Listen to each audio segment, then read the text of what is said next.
여러분 안녕하십니까? 전주 MBC 시사토론 오늘 특집으로 진행합니다. 요즘 변화의 압박을 직접적으로 받는 곳이 있습니다. 봄이 오는 캠퍼스, 대학가가 그런데요. 특히 지방대학의 위기감이 심각합니다. 때맞춰 수장이 바뀐 도내대학, 새로 취임한 총장 두 분 모셨습니다. 어서 오십시오. 안녕하십니까? 반갑습니다. 두 분 취임 후 아마 첫 입학식을 치르셨을 텐데요. 아마 감회가 남다를 듯합니다. 취임 소감 겸해서 도민들께 먼저 인사 부탁드립니다. 네. 김동훈 총장님. 네, 저 역시 취임한 지 아직 2달이 못 됐습니다. 그래서 캠퍼스에 새로 들어온 신입생들과 마찬가지로 새내기 총장이라는 소리를 듣고 있는데요. 학생들이 설렘과 새로운 희망을 갖고 들어온 것처럼 저도 대학에 대한 새로운 희망과 포부로 가슴 설렌 그런 시간을 보내고 있습니다. 예. 박맹수 원광대 총장님.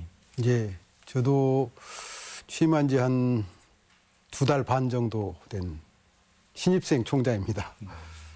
그 사이에 이제 한 1000여 분의 관련된 분들을 뵀는데 대학에 대한 기대, 관심이 굉장히 높았어요. 그래서 굉장히 이제 설레임도 있었지만 그 막중한 책임감 그런 걸 좀 느끼는 2달 반 정도를 보냈습니다. 우리 박 총장님은 취임식 때 아마 그 축하 화환이나 이런 거 대신에 쌀이 많이 들어왔던 모양이죠? 예. 그 부분을 아마 그 기부를 하신 것 같은데 어떤 의미를 담고 있습니까? 좀 부끄러운 이야기일 수도 있습니다만은 제 별명이 동학쟁입니다. 그 동학 전공자인데 동학의 그 유무상자라고 있는 사람과 없는 사람 서로 나눠 돕는다. 그런 전통이 쭉 계속됐더라고요. 그래서 좀 학문을 한 입장에서 조금이라도 좀 실천해야 되지 않을까. 그런 이제 작은 바람에서 주위 분들한테 호소를 했더니 좀 보내주셔가지고 사회복지시설에 좀 보냈습니다. 아, 그래요? 네. 그 반응이 좋았죠? 의외로 많은 호평을 받았습니다. 네. 아마 두 분 총장님께서 그 아마 선거 과정을 거치셨는데 적잖은 갈등도 겪으셨어요. 네. 그래서 그런지 몰라도 김 총장님께서는 그 통학길에 학생들하고 직접 소통하는 시간도 가졌다고 하던데 네. 그 반응이 어땠었나요? 네, 학생들을 처음 정문에서 또 교문에서 만나는 건 대단히 설레는 일이었고요. 의외로 많은 학생들이 총장과 보직자들이 새 학기에 정문에서 그리고 각 입구에서 이렇게 간식을 나눠주는 것에 대해서 좋은 반응을 보였습니다. 그러면서 역시 좀 더 낮은 자세로 많은 사람들을 찾아가야겠구나. 요즘은 소통의 시대라고도 합니다만 동시에 또 공감의 시대입니다. 즉 일방적인 정보의 전달이 아니라 양방향이 서로 마주치면서 눈을 마주치고 마음을 나눌 때 공감이 이루어진다고 보고요. 또 학내에 있는 여러 가지 갈등 요소들 또 여러 조직들 간에 계층 간의 이런 갈등 요소들도 서로 틀리다는 것보다는 서로 다르다는 것을 인식하고 소통을 할 때 좀 더 발전적인 대학의 일들을 해나갈 수 있는 동력이 생기지 않을까 이런 생각입니다. 그래서 저는 앞으로도 기회 있을 때마다 교수 연구실과 또 학생들의 교육 현장에 적극적으로 찾아다니면서 소통을 그리고 공감을 강조하고 싶은 그런 생각입니다. 두 분을 제가 모셨다고 앞서 말씀드렸는데 공교롭게도 도내 국립대학을 대표하시고 또 도내 사립대학을 대표하시는 분들입니다. 저희들이 의도한 건 아니고요. 그 두 분께서 취임하면서 제출하신 경영계획서하고 제가 기자회견 자료를 좀 입수해서 검토를 해봤는데 마치 약속이나 한 듯이 내지는 베낀 것은 아닌가 의심이 들 정도로 그 뭐랄까요 공통점이 많더라고요. 네. 방금 말씀하신 것처럼 소통도 말씀하셨고요. 네. 또 분권과 자율도 말씀하셨고 네. 또 혁신도 말씀하셨는데 어떻습니까? 이런 것이 그만큼 대학 사회에 절실하다고 받아들여야 되는 부분인가요? 박 총장님. 아마 시대 정신이라고 봐야 되겠죠.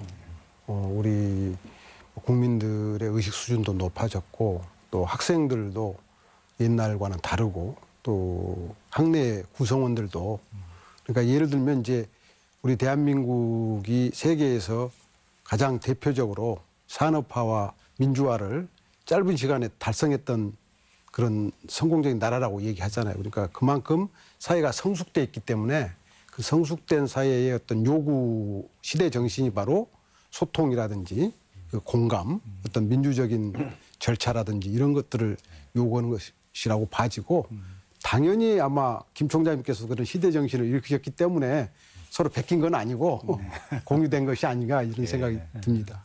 그만큼 시대 정신이다 네, 이렇게 네, 말씀하셨는데 저는 김 총장님 그 내용을 보면서 특히 그 분권이라는 표현이 눈에 들어왔어요. 그래서 네. 이것을 보니까 문재인 대통령의 국정 철학이 자치 분권과 균형 발전인데 네. 혹시 이런 시대 정신까지도 같이 아우르겠다는 어떤 의지의 표현이신지 예. 그런 생각까지 들더라고요. 예, 맞습니다.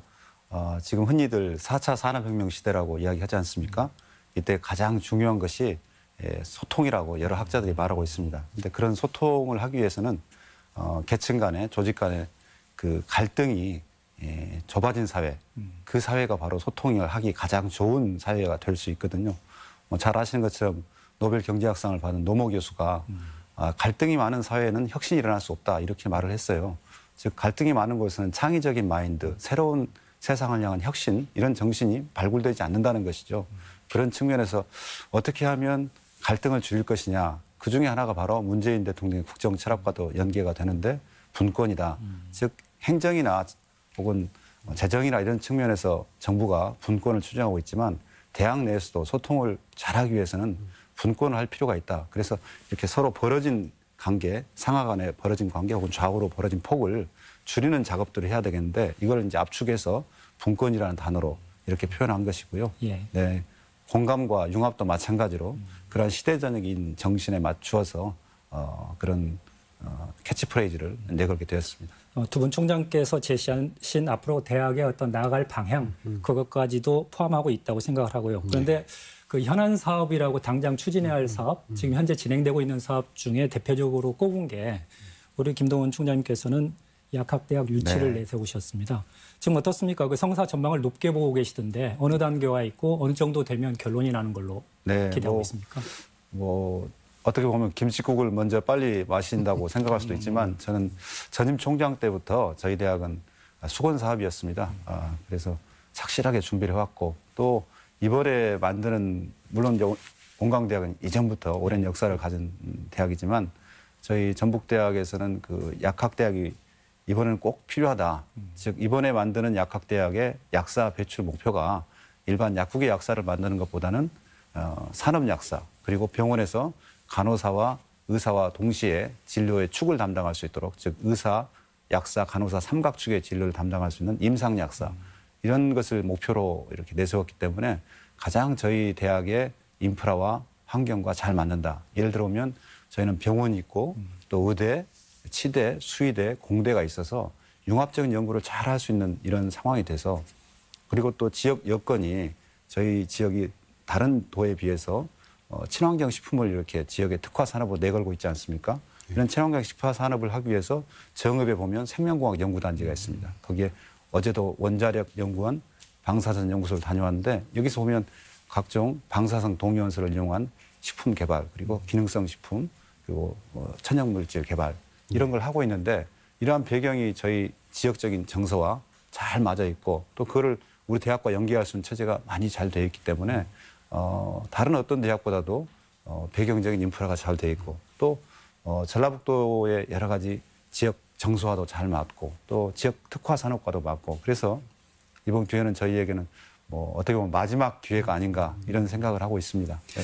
우리 박 교수님한테 미리 앞서서 지금 운영하고 있으니까 네. 노하우를 좀 공유했으면 좋을 네. 듯싶겠다는 생각도 드는데 오히려 원광대학교에 약학대가 있기 때문에 그게 또 오히려 걸림돌로 될 수 있지 않을까 그런 우려도 있는데 그건 아닌가요? 예, 보는 시각이 다를 수 있는데 어떤 데서는 많으면 왜 거기는 많다고 하는데 또 한편으로는 적으면 왜 거기는 특화와 집중을 하지 않느냐고 이렇게 하거든요.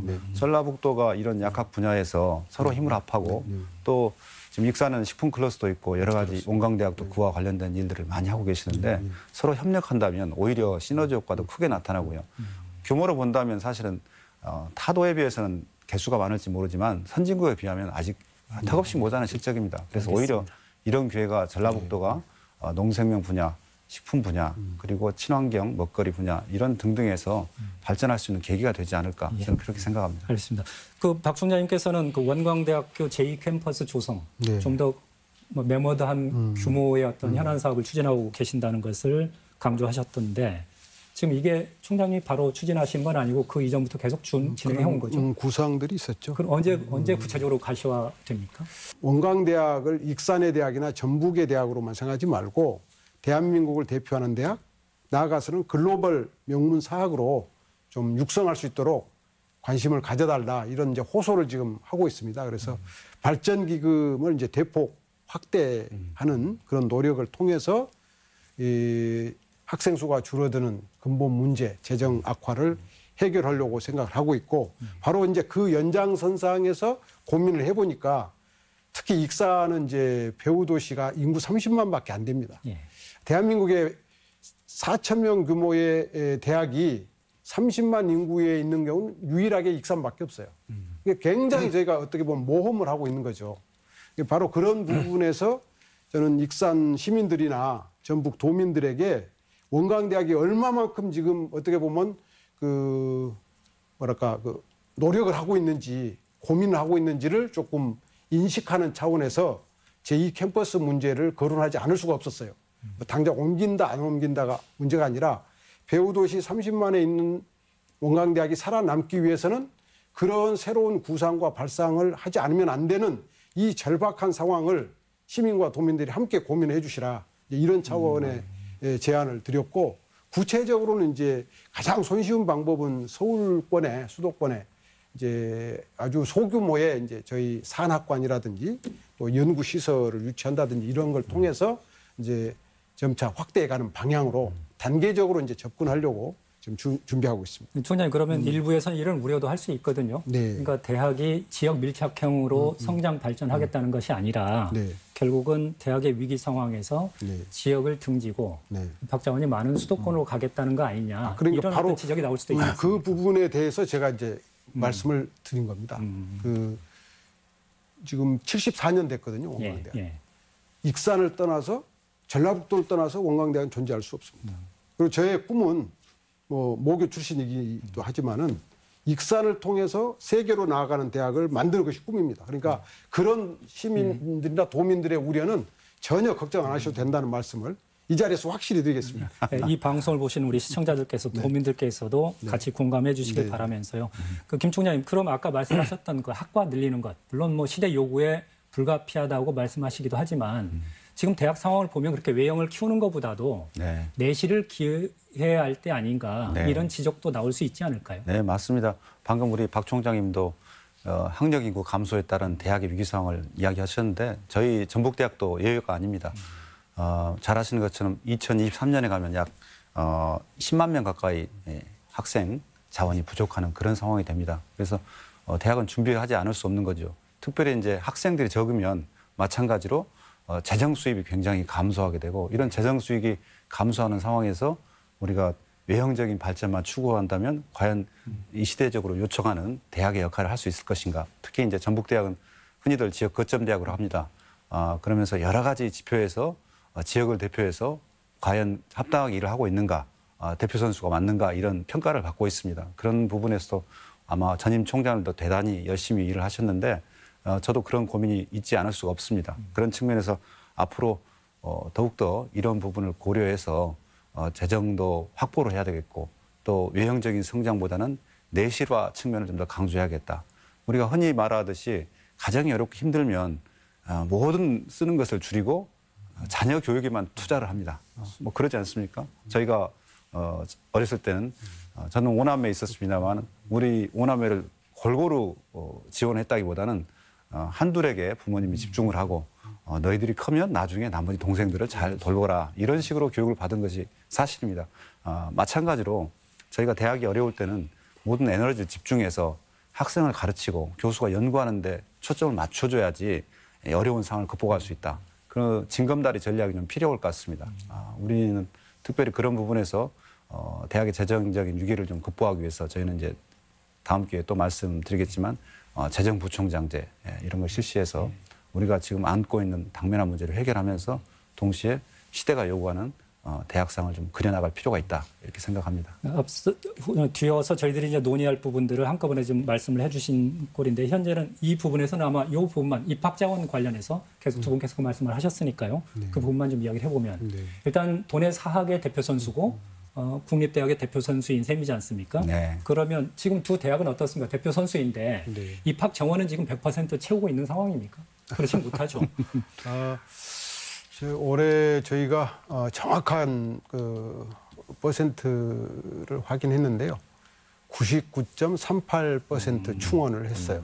그러니까 3,700명, 3,715명 정도 되는데 한 20명 정도 이 충원을 했습니다. 그런데 사실은 이제 올해가 중요한 게 아니고 내년에는 이제 이 대학 정원에 비해서 신입생 자원이 4만 명 정도 이제 내후년은 더 줄어들게 돼 있고 그래서 이건 한국 대학이 안고 있는 구조적인 문제다. 이제 그런 부분에서 이제 저희들이 고민을 해야 되고 그다음 두 번째는 이제 김 총장님도 여기 계셔서 그런 이제 상생의 방안을 같이 지금 고민하자는 말씀을 드렸는데 저는 이제 비록 원광대학을 이끄는 사학의 이제 총장이지만은 전북권 대학의 브랜드 가치가 동반 상승할 때 왜냐하면 지금 현재 전북대나 저희 원광대나 도내 학생들만 가지고 충원을 못 하고 있죠.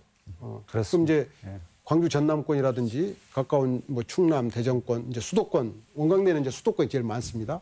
그러면 그 외부에서 학생들을 유치하려면 원광대를 포함한 전북권 전체 대학에 괜찮은 대학이다. 참 가고 싶다라는 전체적인 브랜드 가치 상승도 이건 굉장히 중요한 과제입니다. 그래서 개별 대학의 그 노력도 중요하지만은 도 전체가 도에 있는 모든 대학 전체가 어떻게 보면 우리 도내 대학 전체 브랜드 가치를 높이기 위한 어떤 협의체 같은 그런 것도 구상할 필요가 있고 또 이제 강점 약점들이 다 있죠 대학마다. 저희 같은 경우는 이제 의생명 분야가 비교적 의과대, 치과대, 약대, 한의대 다 갖고 있는 대학은 아마 전국적으로 거의 유일한 것 같습니다. 이제 그런 부분을 특화해서 예를 들면 이제 전북대는 또 다른 부분 농생명 분야가 특화돼 있다면 서로 상생해가지고 시너지 효과를 내는 이런 고민들 이런 것들을 같이 경주할 때 근본적인 문제 해결을 할 수 있지 않겠느냐 이제 이런 고민을 지금 하고 있는 거죠. 총장님 그런데 이제 문제는 이런 것 같습니다. 이게 입학 자원 감소라는 거는 구조적인 현상이지 않습니까? 그리고 대한민국의 대학을 말할 때 요즘엔 시샘말일 수도 있습니다만 그 대한민국엔 두 개의 대학만 있다. 인서울 즉 수도권 대학하고 나머지 대학들 이렇게 이야기한다면 그 브랜드 가치를 높이자고 말씀을 하셨지만 그럴 경우 이런 구조화됐다면 만약 이런 인식들이 과연 이게 효과가 있을까? 무조건 서울 가고 나머지는 지방대학으로 온다는 이야기일 텐데 이런 어떤 문제도 그 엄존하고 있지 않습니까? 네. 뭐 저희가 흔히들 말하지만 모든 인적 자원 그리고 경제 자원들이 수도권으로 몰리게 되면 어떻게 되겠습니까? 대한민국은 반쪽 국가 혹은 3분의 1 국가밖에 안 되는 겁니다. 국호를 다 사용하지 못하고 좁은 땅덩이 사는 거죠. 홍콩이 아무리 힘이 세다고 그래서 싱가포르가 아무리 경제력이 좋다고 그래서 대한민국보다 강하다고 할 수 있습니까? 왜 우리는 축소지향적으로 홍콩처럼 싱가포르 같은 그런 모델을 쫓아가야 하든지 누구든지 납득하기 힘든 그런 상황입니다. 당연히 지금 정부에 추구하고 있는 것처럼 지역 균형 발전해야죠. 지역의 각 도시들이 발전하고 거기에 각 대학들이 고르게 발전해서 성장을 해야 대한민국이 전체적으로 발전할 수 있는 것이고 또 세계의 강대국들과 경쟁할 수 있는 거 아니겠습니까? 잘 아시는 이웃한 중국, 일본 얼마나 큰 땅덩어리와 인구를 가지고 세계를 흔들고 있습니까? 그러는 그 와중에서 그것도 모자라서 좁은 수도권으로 다 몰린다는 정책은 정말 빨리 벗어나야 할 그리고 정부에서는 특단의 대책이 필요한 이런 상황이라고 생각하고 있습니다. 제가 알기로는 그 입학 자원이 이렇게 부족하다는 것도 문제지만 입학을 하고 나서도 편입학 제도가 지금 활발하게 운용되지 않습니까? 그 편입생들도 대거 지금 2학년 정도 끝나면 서울로 또 인서울 한다고 그러더라고요. 그럼 이게 2차적인 어떤 그 피해를 보게 되는 거지 않습니까? 그게 현실적인 거죠, 이건? 아주 어제 이제 각 대학의 그 재학생 이탈률 통계가 언론에 발표됐습니다. 굉장히 심각한 그 기사가 떴는데요. 저희 원광대학 같은 경우는 영호남 4개 대학 자매 결연을 맺어서 교류를 하고 있어요. 우리 호남에 이제 저희 대학, 전라남도 광주의 조선대학, 그다음 부산의 동아대학, 대구에 이제 영남대학하고 교류를 하고 있는데 이 4개의 대학이 모두 공통적으로 재학생 이탈률이 1,000명이 넘었다고 기사가 떴어요. 그러니까 이거는 온강대만의 문제가 아니고 지금 앵커께서 말씀하신 그 구조적인 문제죠. 그래서 이 문제는 지난 1월에 저희 전국 대학 총장 협의회 정기총회가 있을 때 교육부총리 유은혜 총리께서 오셨어요. 그때 정식으로 건의를 했습니다. 지금까지의 대학 평가라든지 구조조정이라든지 대학 정책에 근본적인 변화가 와야 된다. 이런 현실을 이제 말씀하시면서 그래서 그때 이제 합의를 했어요. 앞으로 대학 평가는 그 대학교육협의회하고 교육부가 공동으로 TF팀을 구성해서 현장의 목소리를 가장 중요하게 반영하는 방식으로 그건 뭐 공개적으로 약속을 하셨고 또 이제 저희가 기억을 해둬야 될 것이 하나가 우리 한국 지금 4년제 대학이 교육대학 뭐 이런 걸 포함해서 220개 정도가 됩니다. 그중에 80%가 사립대학입니다. 이건 OECD 다른 국가하고는 전혀 다른 특징이죠. 그러니까 사립대학에 대한 국가적인 어떤 정책 마인드의 전환 없이는 한국 대학이 글로벌 경쟁력을 갖기는 어렵다. 그래서 이제 사립대학 총장협의회에서도 그런 점에서도 이 지방대학 그 중에서도 이제 대부분이 지방에 위치하고 있죠. 그래서 지방의 사립대를 살릴 때 대한민국의 대학 경쟁력이 높아진다라는 문제의식 하에서 지금 정부 당국과 또 대학교육협의회와 각 사립대학들이 지혜를 맞대서 새로운 대안을 찾는 것으로 지금 논의를 하고 있습니다. 예. 지금 아마 입학 자원이 줄어들게 되면 두 분 총장님께서도 앞서 잠시 언급을 하셨습니다만 결국 그게 재정 압박으로 이어지게 되고 재정 압박인 상황에서는 연구의 질이나 학문의 질을 담보할 수 없다. 이런 위기의식 때문에 제2캠퍼스 이야기도 나오고 외형을 키우자는 이야기도 나오지 않은 것 같습니다. 그런 것으로 알고 있는데 지금 재정 상황도 그렇게 좋지는 않은 상황일 것 같습니다. 뭐 국립대든 사립대든 마찬가지 아닌가요? 마찬가지입니다. 저희도 지난 4년 동안 정원 감축 정책에 따라서 일부 정원을 감축을 했죠. 그 결과 작년 한 해만도 등록금 손실액이 약 80억 원에 달하고 있습니다. 결국 대학으로서는 굉장히 큰 압박이고요. 물가 상승이 이런 고려했을 때는 오히려 100억 이상의 효과를 저희를 보고 있다. 그런 말씀을 드리고요.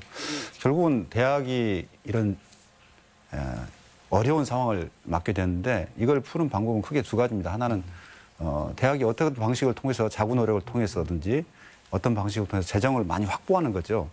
발전기금을 확보하고 내부에 쓰는 것을 줄이고 이렇게 재정을 확보하는 것이고 또 하나는 지역 여건이 좋아서 많은 지역 재정이 대학으로 들어와야 되거든요. 그러나 현실적으로 보면 지역에서 여러 산업들을 여러 정책들을 추구하는 가운데 교육에 대한 투자는 그렇게 많지 않은 게 사실입니다.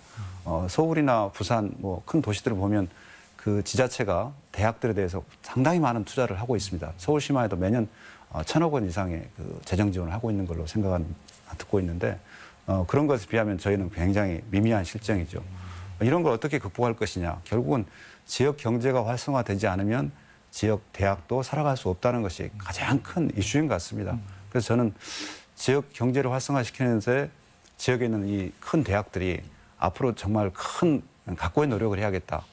특별히 정부에서 육성하고 있는 각종 대형 중견 기업들, 월드클래스 기업들, 히든 챔피언들을 육성하는 데 있어서 지역의 여러 큰 대학들이 앞장서서 그러한 기업을 살리는데 좀 노력을 해서 그 기업들이 지금 1,000억을 벌고 있다면 매출을 2,000억, 3,000억 올리는 일에 저희들이 앞장선다면 결국은 그게 지방세의 확충 또 대학에 대한 재투자 이런 부분으로 돌아와서 선순환 구조가 만들어질 것이라고 생각합니다. 결국 보면 대학이나 지방자치단체 그리고 지역사회가 따로 있을 수는 없다. 네. 결국 같이 했을 때 극복 방안이 생길 수 있다. 이 말씀이신 것 같고요. 거기에는 예. 제가 좀 하나 더 거시적인 이야기를 좀 말씀을 올리겠습니다. 지금 조금 전에 제가 원광대학의 재정 악화를 해결하기 위해서 절감, 예산 절감, 그다음에 연구비 수주, 또 발전기부 확충 이런 말씀을 드렸습니다만 이건 이제 개별 대학이 짊어져야 될 과제고 가장 큰 숙제가 남아 있습니다. 그건 뭐냐면 OECD 국가의 고등교육에 대한 국가 예산 투자 요게 대한민국 제일 낮아요. 그러니까 현재 우리가 전 국가적 차원에서 해야 될 제일 큰 과제는 고등교육법의 개정입니다. 그래서 국가가 중앙정부가 고등교육의 어떤 질을 향상시키기 위해서 왜냐하면 국가를 짊어질 동량을 기르는 것이 대학이니까 그래서 그 비율을 높이는 이 노력이 이제 제일 제가 볼 때는 선결 과제라고 봐지고 그걸 위해서 지금 국회 차원에서도 몇 개의 법이 제출돼서 이제 계류 중인 걸로 알고 있습니다. 근데 이 부분을 빨리 전 국민적인 역량을 또는 전 대학의 역량을 모아서 통과시키는 일이 제일 이제 중요하다고 봐지고 또 두 번째는 조금 전에 제가 말씀드렸습니다만 220개 대학의 80%가 사립대학인데 사립대학은 사실은 이제 그 재단 법인에서 법인 전입금을 많이 내야 교육의 질이 높아질 거 아니에요. 그런데 대한민국의 재단 법인들이 법정 전입금 외에 경상 전입금을 막대하게 투자할 만한 재단은 단 한 군데도 없습니다. 그럼 결국은 이 문제는 국가가 부담을 해야 되고 그런 점에서 저는 사립대학의 교직원이나 학생들이 우리도 동등하게 국공립대학하고 똑같은 수준의 교육 학습권을 보장받을 수 있는 시설 투자를 국가가 해라. 이런 어떤 그 캠페인이라든지 운동이 지금 필요한 시점이 아닌가. 그런 말씀도 좀 말씀을 드리겠습니다. 국가 책임이라는 측면에서는 아마 이걸 받아들이는 층에 따라서 분명히 동의하는 수준이 좀 다를 수 있다고 생각하는 게 최근에 우리 뭐 지역에서 서남대 사태도 있었지만 사립대학, 사립재단 쪽이죠. 재단 쪽의 어떤 그런 책임성 그렇죠. 이런 부분하고도 맞물려 있기 때문에 그렇긴 한데요. 그래서 아마 정부에서는 그 평가를 해서 차등 지원하자는 쪽의 방안이 나온 것 같습니다. 이 대학 구조조정이라고 이야기를 하는데 두 가지 축이 있다고 앞서 지금 말씀하셨습니다. 그 구조개혁이라는 게 있고 그러면 특성화 사업이라는 게 있는 것 같은데 앞서 지금 두 분 총장님께서는 특히 우리 박 총장님께서는 이게 좀 문제가 있다. 평가 기준. 그리고 우리 김 총장님께서도 이게 핀셋으로 좀 더 정밀하게 평가가 돼야 되는데 그러지 않는 것이 있다고 말씀하셨거든요. 이게 여전히 이런 부분은 이 문제, 평가의 문제는 여전히 상존하고 있는 거죠. 네, 그렇습니다. 촛불혁명 이후로 이제 우리 사회가 민주화되면서 굉장히 많은 것들이 질서를 잡아가고 있습니다. 그러나 대학에 대한 평가는 아직도 줄 세우기 방식이 여전합니다. 어떤 방식으로 평가를 해도 대학 구성원들이나 많은 사람들이 받아들이기 쉽지 않은 이유가 평가의 결과가 쭉 발표되면서 결국 줄 세우기 아니냐 이런 내용 답변들이 나오고 있습니다. 결국은 이제 각 대학이 어려운 상황에 처했는데 그 어려운 상황들이 처한 입장이 다 다릅니다. 입장이. 그러면 그 입장을 정확하게 진단하고 그걸 지원함으로써 오히려 사실은 지렛대 효과를 기대할 수 있는 것이거든요. 10을 투자해서 10을 가져올 수도 있는 대학이 있는 반면에 10을 투자해서 1000 가져올 수 있다면 이런 진단이 잘 이루어진 대학에 투자를 하면 오히려 이런 어려운 시대에 쉽게 위기를 극복할 수 있다. 그래서 평가를 하는 것도 일부 있겠지만 그 평가는 진단을 통해서 지원하는 쪽에 초점을 맞춰야지 평가에서 정부 재정 지원 사업을 돈으로 환산해서 내려주는 이런 방식으로 계속된다면 앞으로도 효과적인 대학 역량 강화 지원책은 나올 수 없다 이렇게 생각하고요. 특별히 이제 정부의 이제 평가 정책은 정부의 각종 지표가 들어 있습니다. 그 지표에 만들어서 대학을 육성하면 그거는 결국은 대학이 한쪽 방향으로 쭉 가는 거거든요. 특성화가 아닌. 그렇죠. 예를 들어 보면 4년 동안에 세계 7개 도시를 다니면서 교육을 받는 미네르바 대학이 있습니다. 그런 대학을 지금 현재 정부 재정 지원 사업의 평가 기준으로 지원한다면 어떻게 평가를 할 수 있겠습니까? 그 대학은 아무 지원을 받을 수가 없습니다. 마찬가지로 다시 반복됩니다만 대학에 대한 진단을 정확히 해서 자구 노력을 잘 할 수 있도록 해주는 것. 그러다 보면 자연스럽게 옥석이 구별되면서 대학의 구조정도 이루어지지 않겠느냐 그런 생각을 하고 있습니다. 그런데 정부에서는 또 반대의 생각을 가질 수도 있겠어요. 왜냐하면 입학자원은 줄어들고 있고 대학 수는 많으니까 이 평가를 통해서 어떤 지원을 하자는 것이 아니라 오히려 퇴출의 문을 열어주자는 쪽으로 운영하고 싶어 할 수도 있지 않을까요?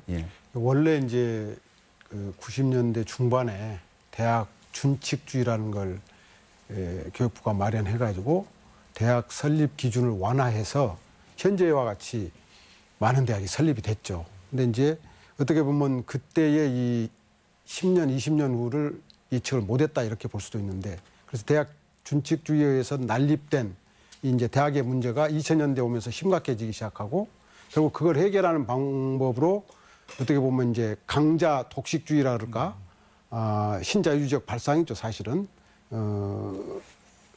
힘 있는 대학만 살아남는 시기에 어떻게 보면 그런 평가 방식이 지금까지는 이제 됐던 측면이 있는 것 같습니다. 근데 이 부분을 이제 전적으로 부정적으로만 볼 수는 없을 것 같고, 왜냐하면 사회 구조가 변화하면 당연히 이제 대학도 그에 대해서 대응해야 되고 변화해야 되기 때문에 어쩔 수 없는 측면은 있었다고 봐집니다. 그런데 방금 김 총장님께서 말씀하셨듯이 서열화, 획일화, 특성을 무시한 평가, 그리고 대학의 어떤 자율성을 무시한 어떤 강제적인 그런 평가, 이거는 개선해야 된다는 생각이 들어지고, 그런 점에서 이제 한국연구재단 같은 경우는 그동안의 그 연구과제 평가를 강제적인 평가에서 컨설팅 형식의 평가로, 그러니까 더 우수한 연구가 이루어지도록 도와주는 형식의 평가로 최근에 전환하고 있는 걸 보고 있거든요. 그러니까 대학 구조개혁이라든지 이 평가도 그 대학의 특성을 살리는, 또 자율적으로 어떤 역량을 강화하는 쪽으로 대학에 많은 자율적인 권한과 책임을 부여하는 쪽으로 좀 개선을 할 필요가 있을 것으로 예상이 되고요. 그런 점에서는 교육부도 최근에 많은 공감을 갖고 아마 3주기 평가 2021년에 예상되는 평가는 그런 쪽에 대학의 자율성을 강화하는 쪽의 평가가 이루어지지 않을까. 그러나 이 평가에 어쩔 수 없는 측면은 대학 구성원들도 수용해야 된다. 저는 그런 생각을 하고 있습니다. 그리고 그 평가 지표 중에 한 가지가 뭐 언론에서도 많이 이제 많이 노출되다 보니까 특히 그 저도 좀 잘 인식하고는 있는데 이 취업률 지표도 꽤 중요하게 반영이 되죠. 네. 뭐 취업률 지표가 사실은 지금 현재 모든 대학가를 강타하고 있다고 이렇게 말씀드릴 수 있겠습니다. 저희 국립대학, 거점 국립대학들도 사실은 시대적인 어려움을 벗어날 수가 없습니다. 그래서 거의 50%대의 취업률을 보이고 있는데요. 물론 이제 다른 취업 보완책이 있긴 하지만 그 말은 무슨 말이냐면 현재 졸업하는 학생들이 50% 정도밖에는 취업이 되지 않고 또 그중에 절반 정도밖에 정규직으로 취업이 되지 않는다. 이런 맹점들이 그 속에 숨어 있습니다. 그래서 취업의 질이 굉장히 낮은 거죠.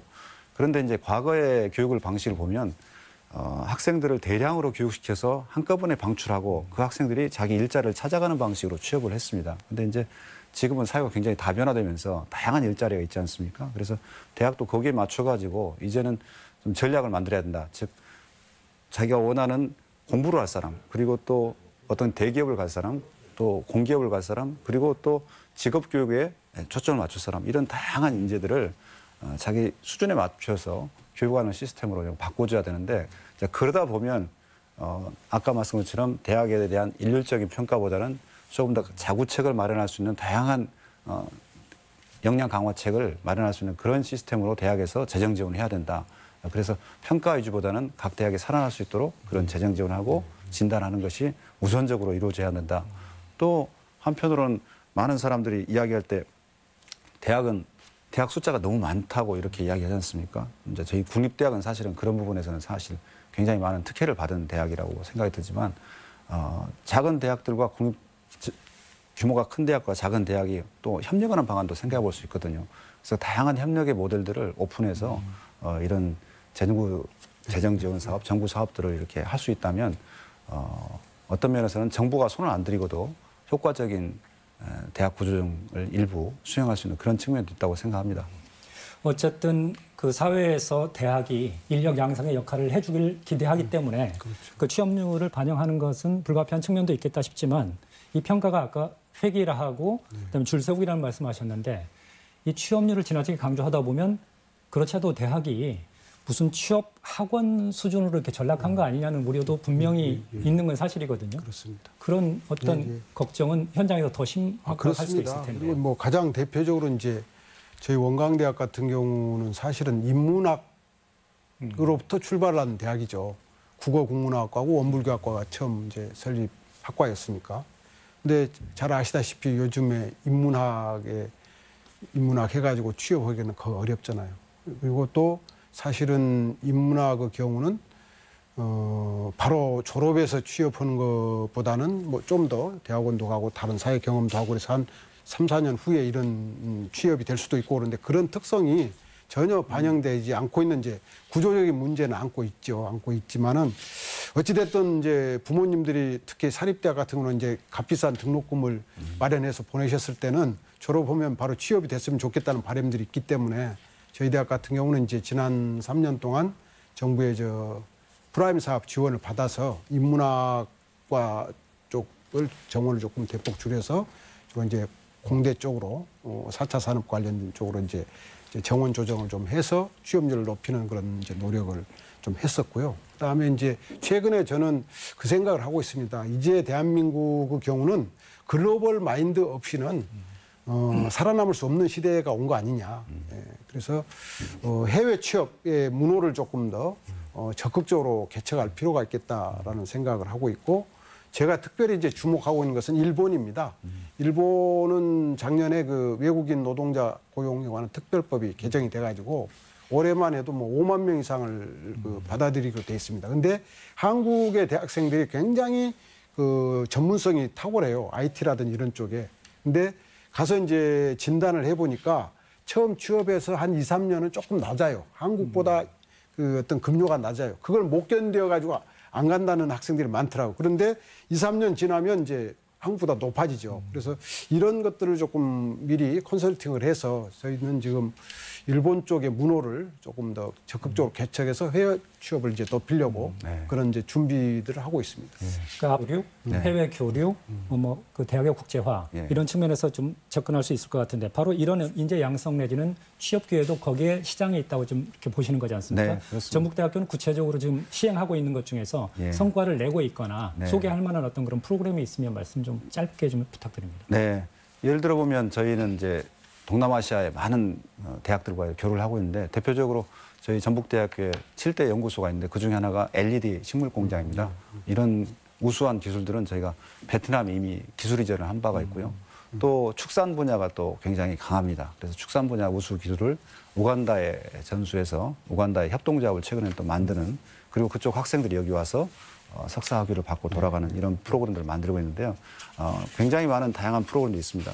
저 개인적으로도 지난 6년 동안 아시아 지역의 인도네시아, 말레이시아, 싱가포르, 대만, 중국과 같이 협력을 해서 학생들 교류 프로젝트를 했습니다. 그래서 학생들이 정말 이렇게 많은 나라들이 발전되고 또 좋은 시장이 열려 있고 좋은 대학이 많이 있다는 것을 자각을 하게 됐어요. 그래서 그 전까지는 대한민국에 있는 유수한 기업들을 바라보고 있다가 해외와 교류를 물꼬를 틔우는 눈을 해외로 돌리기 시작했습니다. 그래서 꼭 영어만 하는 것이 아니라 경우에 따라서는 말레이어도 해야 되고요. 경우에 따라서는 중국어도 해야 되는 이런 것들을 학생들이 찾아 나간 것이죠. 그래서 많은 기회를 발굴해주고 정부에서 그런 부분에 대한 대책을 마련해주면 취업 문제 당분간 어렵습니다. 물론 인구가 많이 줄어들면 앞으로 10년 후에는 취업 문제 해결된다고 이렇게 정부에서 웃으면서 이야기하던데 당장이 중요한 거 아니겠습니까? 알겠습니다.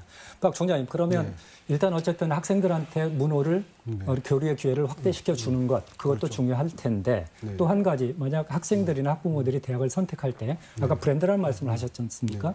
그 대학의 연구 수준 이런 것도 굉장히 중요하게 평가할 수도 있거든요. 혹시 원광대학교 쪽에서 이 연구의 어떤 질적인 부분이든 여건이든 개선하기 위해서 구체적으로 고민하고 계시는 프로그램이 있습니까?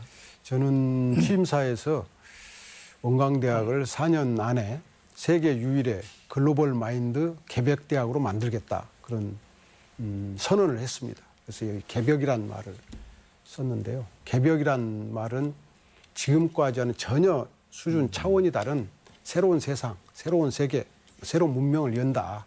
그거는 이제 우리 전라북도의 자랑인 동학농민혁명이 그 최초로 꿈을 펼친 것이죠. 그걸 이제 개벽대학을 다른 말로 말하면 새로운 인문학 중심대학.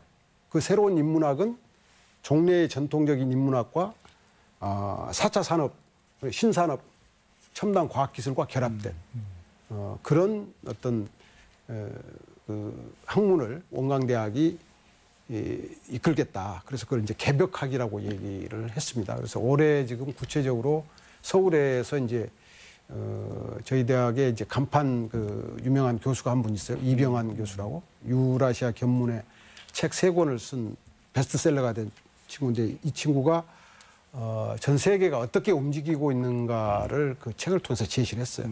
그걸 이제 개벽으로 본 거죠. 새로운 인문학. 그래서 원광대학을 그런 대학으로 만들겠다. 그래서 서울에 이제 많은 지식인들하고 같이 지금 개벽학당을 출범을 시켰습니다.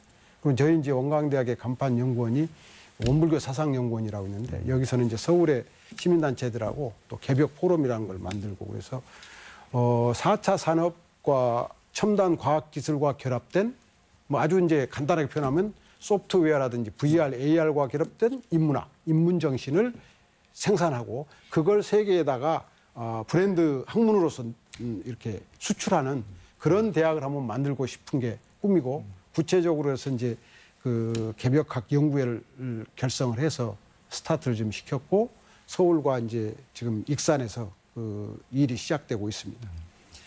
김 총장님, 지금 물론 거점 국립대학이기 때문에 그만큼 기대치도 높을 수도 있지만 실은 학생들이 수도권으로만 간다, 인서울만 그 현상만 있다 이렇게 비판하기도 하지만, 우려스럽게 바라보기도 하지만 실은 대학 내부를 바라보는 그 시선도 상당히 비판적인 것만은 사실입니다. 그러니까 대학 교수들이 너무나 지나치게 권위적이지 않느냐. 그리고 시대의 흐름에 맞는 어떤 지식이나 이런 것들을 전달해 주지 못하고 연구 성과도 창출해내지 못하는 거 아니냐. 이런 비판도 엄연하게 현실적으로 존재하는 것이거든요. 네, 아마 그걸 종합적으로 이야기하면 대학 평판도 이런 말로 이렇게 그렇죠. 흔히 말하지 않는가 싶습니다. 그 대학 평판도를 올리는 것은 사실 굉장히 힘든 거죠. 왜냐하면 모든 분야의 역량이 올라가야지 그게 평판도라는 것으로 하나로 이렇게 귀결이 되는데, 평판도 올리기 위해서 다양한 노력들을 합니다. 근데 방금 지적하신 것처럼 전북대학이 과연 무엇을 할 수 있느냐, 그리고 학생들이 뭘 가르치고 있느냐, 이걸 명확히 제시하라 할 때 쉽게 답하지 못하는 것도 현실입니다. 그런 측면에서 보면 아까 말씀드린 것처럼 저희가 좀 더 내실을 기해야겠다. 전북대학교가 대외적으로 표방하고 있는 7대 연구소, 7대 연구소 하지만 많이 있구나 이렇게 생각할 수 있지 모르겠고, 한편으로는 그 연구에서 뭘 하고 있지? 세계적인 결과가 어떤 게 나왔지? 세계 1, 2 제품은 나왔는가? 이런 자문을 할 수 있습니다.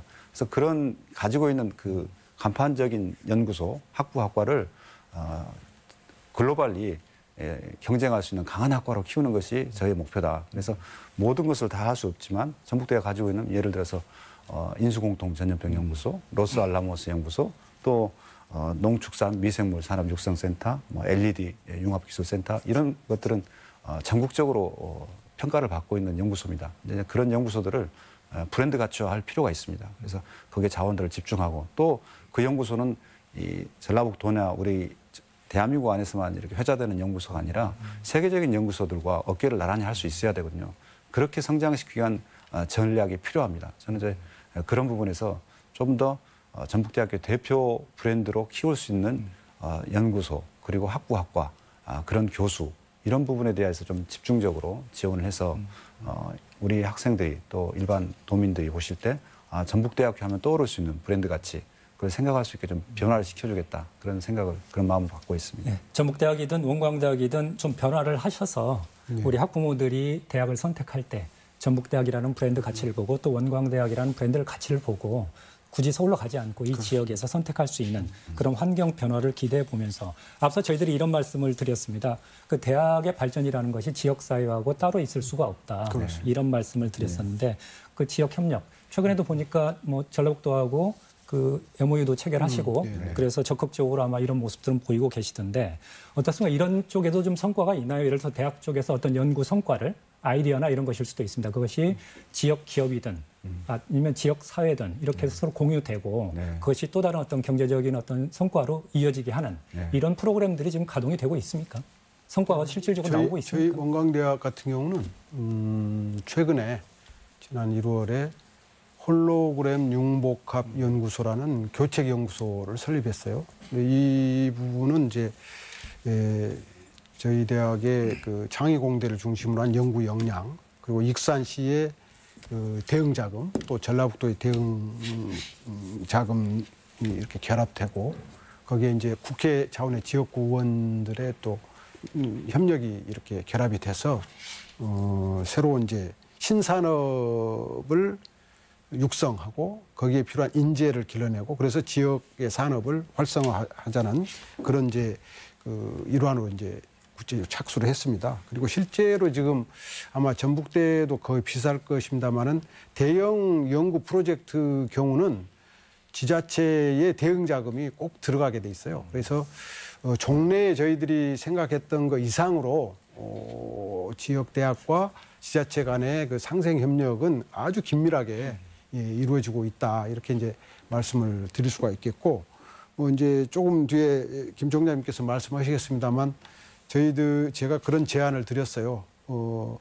전북대하고 원광대가 지역을 살리는 새로운 상생 모델의 프로젝트를 같이 한번 구상해 보십시다. 이런 제안을 드려서 특히 이제 잘 아시다시피 지난번에 새만금 국제공항 예비 타당성 조사가 면제됐잖아요. 바로 그거는 시공 설계에 들어간다고 그러더라고요. 이제 그렇게 되면 외자 유치에도 굉장히 그 파란불이 켜질 수 있고 그렇기 때문에 아마 새만금 개발이 올해부터는 이제 새로운 차원에 접어들 것 같아요. 그래서 그 부분에 대해서 전북대와 저희 원광대가 지역을 살리기 위한 어떤 그 대학의 역량을 집중 투입해서 상생 모델을 한번 만들어 보자. 아마 가까운 시일 안에 뭐 어떤 결실이 나타나지 않을까.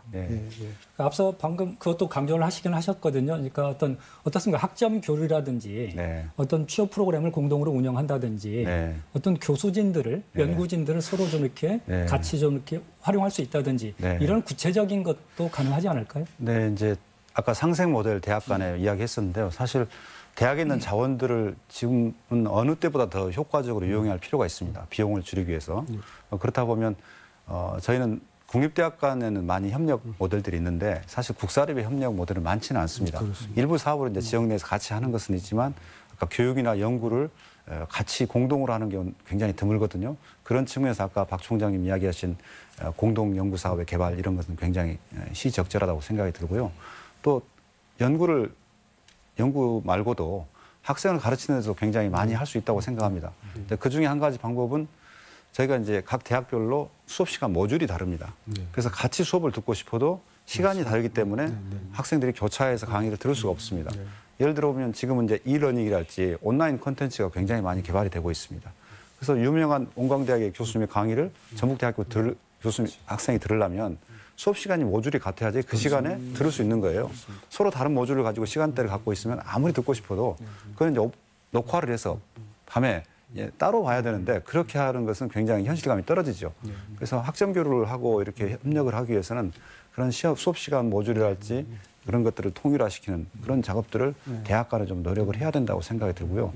또 몇 가지 중요한 장비들은 같이 많이 써야 되지 않습니까? 물론 기초과학 연구 분석 같은 게 있어서 저희들이 서로 협력을 하고 있습니다만은 대학 간에도 중요한 그 장비들은 공유할 수 있고 또 어느 중요 장비는 우리가 어떻게 지금 사용되고 있으니까 빈 시간이 어떻게 있다는 것을 항상 공개해서 타 대학 교수와 학생도 사용할 수 있는 그런 상생 협력 방안을 이렇게 마련해야지 어려운 시기를 극복할 수 있지 않을까 이렇게 생각하고요. 또 한 가지 이제 덧붙이자면 특별히 아까도 경제 이야기를 했는데 지역에 우리 전라북도에는 소위 말하는 독일의 히든 챔피언과 같은 월드 클래스 기업이 3개밖에 없습니다. 전국적으로 보면 약 270개가 있는데 전라북도의 경제력에 비추면 턱없이 부족한 숫자입니다.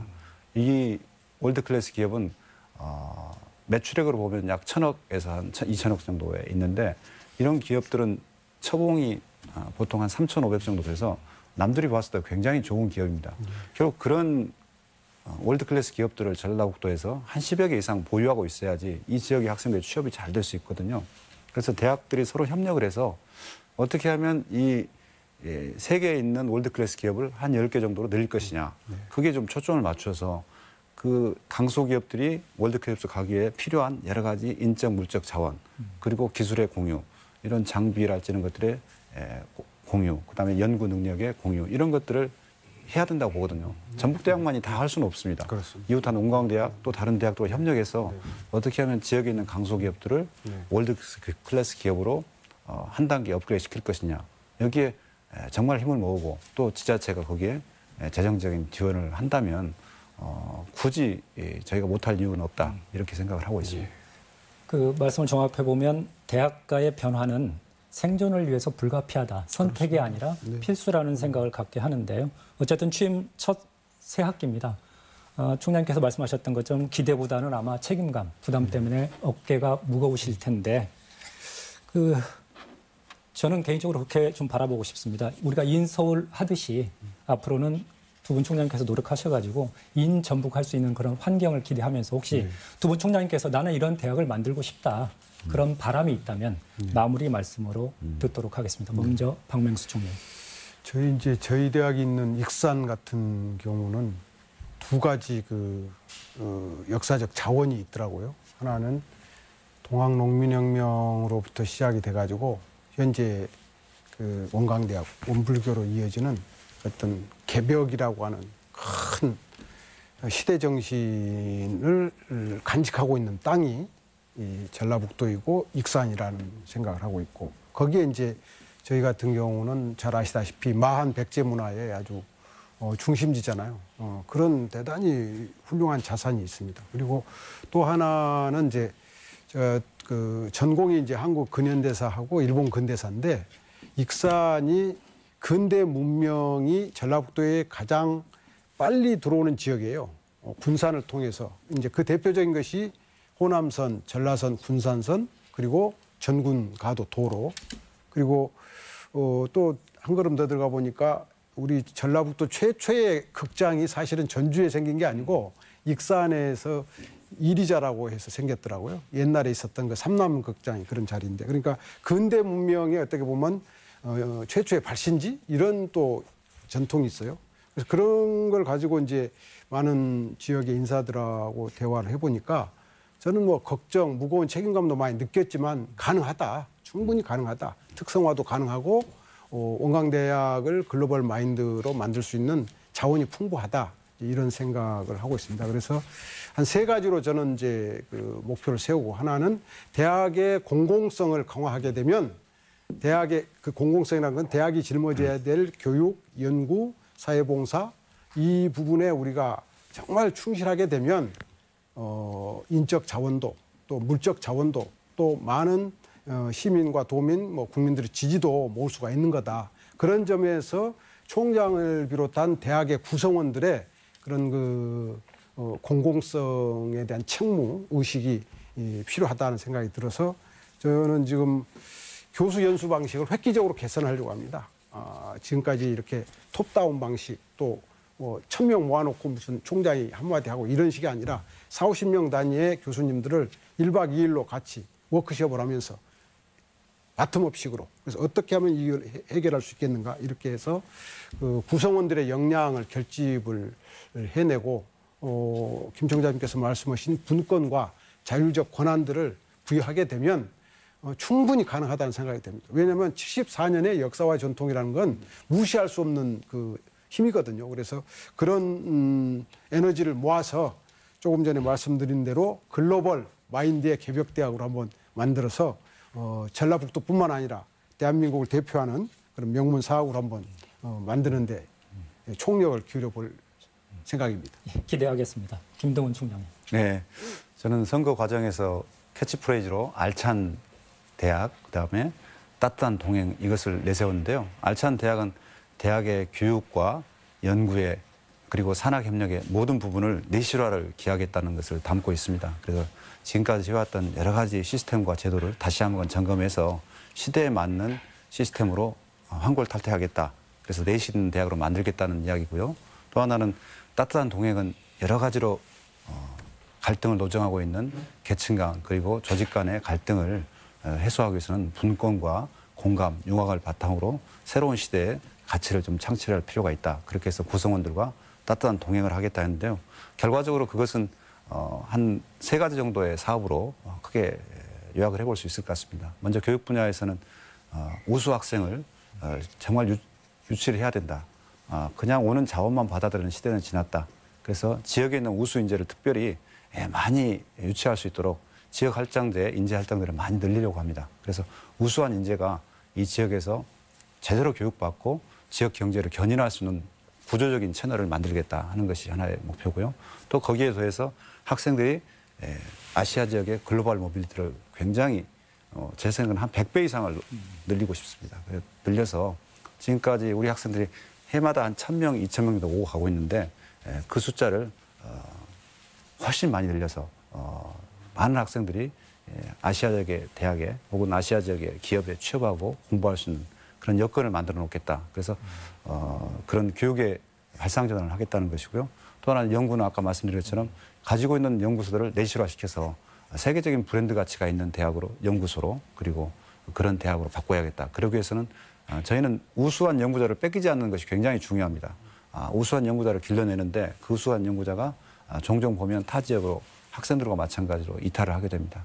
그랬을 때 상실감이 큰데 그걸 갖지 않도록 우수한 연구자를 유지하고 그들이 세계적인 연구를 지속할 수 있는 시스템을 만들어주는 것이 굉장히 중요하다.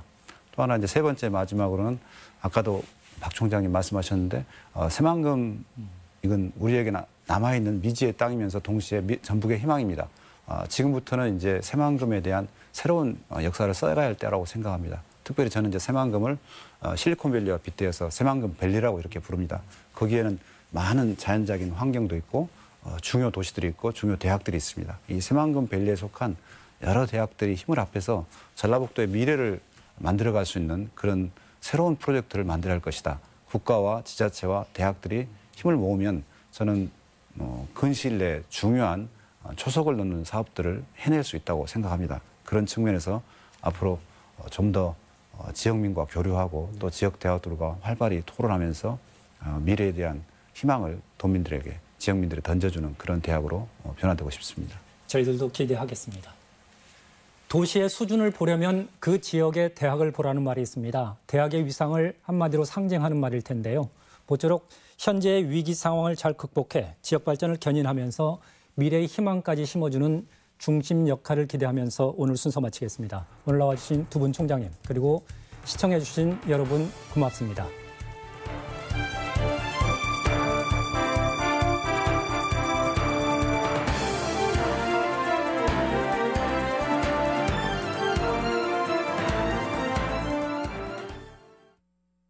요 쫄깃한 문어를 맛있게 먹는 법 아세요? 오래오래 꼭꼭 씹는 거죠. 잇몸이 좋으신가 봐요. 전 치과 다니면서 인사돌 플러스도 꼭 해요. 꼭꼭 씹는 데는 인사돌 플러스가 답이네요. 건강한 잇몸으로 맛있게 인사돌 플러스. 정말 잘 드시네요.